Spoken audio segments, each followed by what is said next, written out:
Hi, நான் உங்கள் SK. இன்றைக்கான வீடியோவில் என்ன பார்க்க போகிறேன்னா, அதுக்கு முன்னாடி ஒரு டிஸ்க்ளைமர். இது ஜொமேட்டோவோட ப்ரொமோஷன் கிடையாது. நான் என்கிட்ட ஜொமேட்டோ ஓட்டும் போது இருந்த டிஷர்ட், அதனால் வேறு எதுவும் இல்லை. அதனால் இந்த டிஷர்ட் போட்டு வந்து வீடியோ பண்ணுறேன், ஓகேங்களா? இப்போது வீடியோக்குள்ளே வந்துடும்.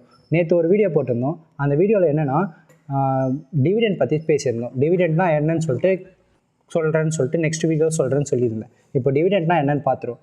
அதுக்கு முன்னாடி வாட் இஸ் டிவிடெண்ட்? டிவிடெண்ட்னா ஒரு கம்பெனி அவங்க எடுக்கிற ப்ராஃபிட்லேருந்து நமக்கு தரத்து பேர் தான் டிவிடெண்ட். ஒரு குவார்ட்டர் கணக்கில் தருவாங்க, அப்படின்னா பர் இயருக்கு தருவாங்க. அப்படின் போது ஒரு கம்பெனி பேஸ்டு மாறும். ஒரு இயருக்கு 2 டிவிடெண்ட் கூட ஒரு கம்பெனி தரும், இல்லை ஒரு டிவிடெண்ட்டும் தரும். அதுக்கு முக்கியமான விஷயம், டிவிடெண்ட் எதை வச்சு தராங்கன்னா ஃபேஸ் வேல்யூ வச்சு தான் தராங்க, ஓகேங்களா? அதுக்கு தான் நேற்றே சொன்னேன் ஃபேஸ் வேல்யூ எவ்வளோ இம்பார்ட்டன்ட் சொல்லிட்டு. அந்த வீடியோவை பார்க்காதவங்க முதல்ல அந்த வீடியோ போய் பார்த்துட்டு வந்து இந்த வீடியோ பாருங்கள், ஓகேங்களா? இப்போது டிவிடெண்ட் குவார்ட்டர் தருவாங்கன்னு சொன்னாங்களே, குவார்ட்டரில் தருவாங்க, இல்லை ஒரு இயருக்கு 2 டைம்ஸ் தருவாங்க, இல்லை இயர்லி ஒன்ஸ் தருவாங்க. சில கம்பெனி தரவே மாட்டாங்க. மோஸ்ட்லி பெனி ஸ்டாக்ஸ் யாரும் டிவிடெண்ட் தர மாட்டாங்க. மோஸ்ட்லி என்எஸ்எல் லிஸ்ட்டாக இருந்த ஸ்டாக்ஸ் தான் தருவாங்க, ஓகேங்களா? அதுக்கப்புறம் இதனால் என்ன ப்ராஃபிட்னு பார்த்தீங்கன்னா, நம்ம இன்வெஸ்ட்மெண்ட் கொஞ்சம் அதிகமாக பண்ண நம்மளுக்கு நல்ல ப்ராஃபிட் கிடைக்கும். இப்போ நீங்கள் ஒரு எக்ஸாம்பிள் டாடா மோட்டர்ஸ் எடுத்திங்கன்னு வச்சுக்கோங்க. டாடா மோட்டர்ஸோட டிவிடெண்ட் தராங்கன்னு வச்சுங்களேன். ஒரு குவான்டிட்டிக்கு 20 rupees or 5 rupees or 10 rupees something ஏதோ அமௌண்ட் தராங்கன்னு வச்சுங்களேன். நீங்கள் ஒரு 10 குவான்டிட்டி வச்சிங்கன்னா அது உங்களுக்கு ஓரளவுக்கு தான் ப்ராஃபிட் கிடைக்கும். அதுவே கொஞ்சம் அதிகமாக ஒரு 100 குவான்டிட்டி, ஒரு 1000 குவான்டிட்டி, ஒரு 2000 குவான்டிட்டி வச்சிங்கன்னா ஒரு குவான்டிட்டிக்கே 10 ரூபா ப்ராஃபிட்னா, அப்போ 1000 குவான்டிட்டிக்கு அந்த மாதிரி டிஃபர் அதிகமாகிட்டே போகும். அதனால் நீங்கள் குவான்டிட்டி பேஸ்ட் லாங் டேர்ம் இன்வெஸ்டராக இருந்தீங்கன்னா டிவிடெண்டால் உங்களுக்கு நிறையவே ப்ராஃபிட் இருக்குது. இப்போ நான் சிம்பிளாக சொல்லணும்னா, இப்போ டிவிடெண்ட் ஒரு கம்பெனி தருதுன்னா, இன்னொரு எக்ஸாம்பிள் எப்படி சொல்லலாம்னா, இப்போ நான் ஸ்டார்டிங்கில் ஒரு கடையில் வேலை செஞ்சுருந்தேன். என்னென்னா, ஒரு கடையில் வேலை செஞ்சேன். அந்த கடையில் நார்மல் டேஸ்லலாம் நார்மலாக வியாபாரமாகும். அனைத்துக்கு எல்லாமே எல்லா வியாபாரம் முடிச்சிருக்கு. லாஸ்ட்டாக கடையை முடிச்சுட்டு கிளம்பிடுவோம். சப்போஸ் அன்றைக்கி டேக்கு அதிகமான கஸ்டமர்ஸ், ஒரு பெரிய ஆர்டர்ஸ் சம்திங் அந்த மாதிரி எதனா வந்துச்சுன்னா, அந்த நேரத்தில் நமக்கு என்ன தருவாங்கன்னா, ஓகே இந்தாப்பா இதை வச்சுக்கோ, சேல்ரி இல்லாமல் தனியாக தருவாங்க. ஏன்னா அவங்க நிறைய ப்ராஃபிட் எடுத்திருப்பாங்க. அந்த டேயில் நிறைய ப்ராஃபிட் எடுத்ததுனால அவங்களுக்கு அந்த ப்ராஃபிட்லேருந்து நமக்கு கொஞ்சம் அமௌண்ட், இதனால் நம்ம கொஞ்சம் ஹாப்பி ஆகும்ல அந்த செகண்ட். ஓகே நமக்கு இது இப்படி பண்ணியிருக்காங்க, அப்போ ஓகே நம்மளுக்கு இன்னும் நல்லா நம்ம வேலை செய்யணும் அப்படின்னு நம்மளுக்கு தோன்ற மாரி இதில் மார்க்கெட்டில் அதே ஸ்ட்ராட்டஜி தான் கொண்டு வந்திருக்காங்க. டிவிடெண்ட்னா என்னென்னா, இப்போ கம்பெனி நல்லா ப்ராஃபிட் பண்ணுச்சு. அதுக்கு முக்கியமான ரீசன் ஒரு சைடில் நம்மளும் ஒரு ரீசன், இன்வெஸ்டர் நம்மளும் ஒரு ரீசன், ஓகேங்களா? அவங்க ப்ராஃபிட் எடுத்ததுக்கு நம்மளுக்கும் ஒரு ரீசன். அதே மாதிரி நிறைய இன்வெஸ்டர்ஸ் உள்ளே வரணும், நிறைய இன்வெஸ்டர் உள்ளே வந்து நம்ம கம்பெனியை வாங்கணும், நம்மளோட மார்க்கெட் கேப் இன்க்ரீஸ் பண்ணணும் அப்படின்னு நிறைய விஷயம் சொல்கிறதுக்குது. அதுக்கு நம்ம எப்படி நான் சொன்ன ஒரு கம்பெனியில் ஒரு கடையில் வேலை செஞ்சுன்னு சொன்னல, அதே மாதிரி இவங்க அதே ஸ்ட்ராட்டஜி தான் யூஸ் பண்ணுறாங்க. அந்த ஸ்ட்ராட்டஜியை யூஸ் பண்ணும்போது நமக்கு ஓகே இந்த கம்பெனி டிவிடெண்ட் தராங்க, அதனால் நம்ம வாங்கலாம், நம்ம வாங்கி வச்சோன்னா டிவிடெண்ட் தருவாங்க. அதுலேருந்து நமக்கு ஷேர்லேருந்து ப்ராஃபிட் வராமல் டிவிடெண்ட்லேருந்து ப்ராஃபிட் வரும். மோஸ்ட்லி நிறைய இன்வெஸ்டர்ஸ் உள்ளே வர ஆரம்பிப்பாங்க, ஓகேங்களா?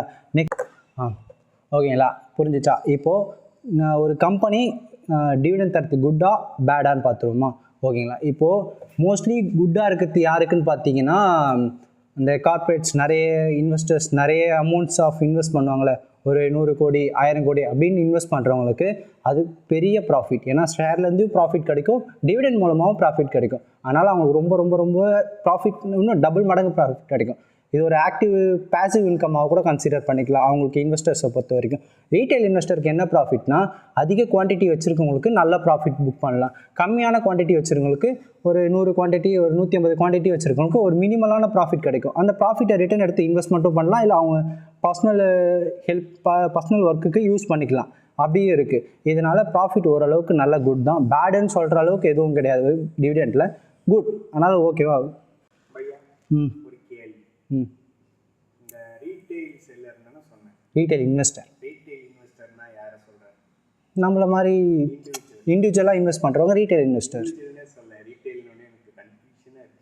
அது ரீட்டைல்னு தான் சொல்லுவாங்க. அது பேரே ரீட்டைல். எங்களோட பேர் எல்லாமே ரீட்டைல் இன்வெஸ்டர்ஸ். தனியாக இன்வெஸ்ட் பண்ணுறவங்க பேரில் ரீட்டைல் இன்வெஸ்டர். அது ஒரு கெத்து. ரீட்டைல் இன்வெஸ்டர்னால் ஒரு கெத்து வேணாமா? நீயும் இன்வெஸ்ட் பண்ண ஆரம்பித்தா நீயும் ஒரு ரீட்டைல் இன்வெஸ்டர் தானே, ஓகேங்களா? நெக்ஸ்ட்டு சரிப்பா விட்டுருங்கப்பா, எல்லாரும் ரீட்டைல் இன்வெஸ்டர் தான்ப்பா, போதுமா? ஓகே, இப்போது டிவிடெண்ட்டை எப்படி வாங்குறதுன்னு பார்ப்போம். ஒரு கம்பெனி அனௌன்ஸ் பண்ணோம், டிவிடெண்ட் நாங்கள் தரப்போகிறோம், இந்த டேட்டில் தரப்போகிறோம்னு சொல்லிட்டு அனௌன்ஸ் டேட் ஒன்று விடும். அந்த டேட்லேயே எவ்வளோ ப்ரைஸ், எவ்வளோ மார்ஜின் எல்லாத்தையும் வச்சுருவாங்களா, ஓகேங்களா? அதுக்கப்புறம் டிவிடெண்ட் எப்போது இந்த அனௌன்ஸ் டேட்லேருந்து ஒரு டேட் வச்சுருப்பாங்க, ரெக்கார்ட் டேட்னு, ஓகேங்களா? அனௌன்ஸ் டேட்லேருந்து ரெக்கார்ட் டேட்னு ஒன்று வச்சுருப்பாங்க. அந்த ரெக்கார்ட் டேட் இருக்கும்போது இந்த அனௌன்ஸ் டேட் பண்ணதுக்கப்புறம் அதுலேருந்து இந்த ரெக்கார்ட் டேட் வரைக்கும் இருக்குல்ல, அதுக்கு வரைக்கும் இருக்க டைம் பீரியடில் யார் யார் பை பண்ணியிருப்பாங்களோ ரெக்கார்ட் டேட்டுக்கு 1 டே முன்னாடி எக்ஸ் டிவிடெண்ட் டேட்னு ஒன்று இருக்குது, ஓகேங்களா? எக்ஸ் டிவிடெண்ட் டேட்னா இந்த ரெக்கார்ட் டேட்டுக்கு ஒரு டே முன்னாடிக்கு நீங்கள் பர்ச்சேஸ் பண்ணிங்கன்னா, இப்போது 25 டிவிடெண்ட் தராங்கன்னா 24 அன்றைக்கி நீங்கள் பர்ச்சேஸ் பண்ணியிருந்தீங்கன்னா அந்த லாட் இப்போ டாடா மோட்டர்ஸ் எடுத்திங்கன்னா, டாடா மோட்டர்ஸோட குவான்டிட்டி வாங்கியிருந்தீங்கன்னு வச்சுங்களேன், ஒரு 10 குவான்டிட்டி வருங்கன்னா நீங்கள் டிவிடெண்டுக்கு எலிஜிபிள், ஓகேங்களா? அந்த ஒரு நாள், இந்த ஒரே நாளில் நீங்கள் எலிஜிபிள் ஆகிடுங்க, ஓகேங்களா? அடுத்துலேருந்து அடுத்த நாளே டிவிடெண்ட்டுக்கான எலிஜிபிள் டேட் முடிஞ்சிருச்சு, அதோட முடிஞ்சிருச்சா? அதுக்கப்புறம் நெக்ஸ்ட்டு வந்து பே அவுட் டேட்னு இருக்கும். Pay out date, okay. Pay out டேட்னா டிவிடெண்ட் இதோட முடிஞ்சிருச்சு, இதுக்கப்புறம் டிவிடெண்ட் கிடையாது, இதுக்கப்புறம் யாருக்கும் கிடையாது, இதுக்கப்புறம் செட்டில்மெண்ட் டேட், அது பே அவுட் டேட்னு சொல்லலாம், செட்டில்மெண்ட் டேட்னு சொல்லலாம். அந்த டேட்டுக்கு நம்ம அக்கௌண்ட்டுக்கு எல்லாமே ரிசீவ் ஆகிடும். மோஸ்ட்லி இந்த ரெக்கார்ட் டேட்க்கு அப்புறம் ஒரு 1 மந்த் இருக்கலாம், இல்லை 1 வீக் இருக்கலாம், ஒரு 10 டேஸ்லேயே நம்மளுக்கு அந்த அக்கௌண்ட்டுக்கு ரிசீவ் ஆகிடும், ஓகேங்களா? இப்போது ஓரளவுக்கு எல்லாருக்குமே புரிஞ்சிருக்கும் டிவிடெண்ட்னா என்னன்னு சொல்லிட்டு. எல்லாருமே மோஸ்ட்லி நிறைய என்எஸ்சி கம்பெனிஸ் தான் மோஸ்ட்லி டிவிடெண்ட் கொடுக்க ஆரம்பிப்பாங்க. பெரிய பெரிய கேபிட்டல் இருக்க கம்பெனி தான் டிவிடெண்ட் கொடுப்பாங்க. பெனி ஸ்டாக் மோஸ்ட்லி டிவிடெண்ட் தர மாட்டாங்க, ஏன்னா அது ஸ்மால் கேப்பு, சின்ன சின்ன கம்பெனிஸ், அதில் டிவிடெண்ட் அவ்வளோ எதிர்பார்க்க முடியாது. இந்த பெரிய company, NSC company, large capital, அதில் மட்டும்தான் நம்மளால் மோஸ்ட்லி எதிர்பார்க்க முடியும்.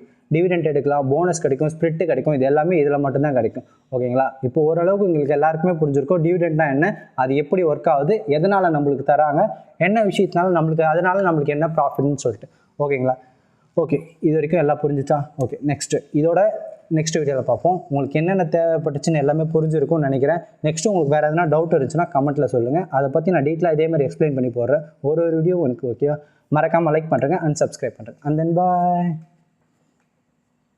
ஐயா சொல்லுங்கள். புக் வேல்யூனா என்ன? அது இதே மாதிரி நெக்ஸ்ட் வீடியோவில் பார்ப்போம். பாய்.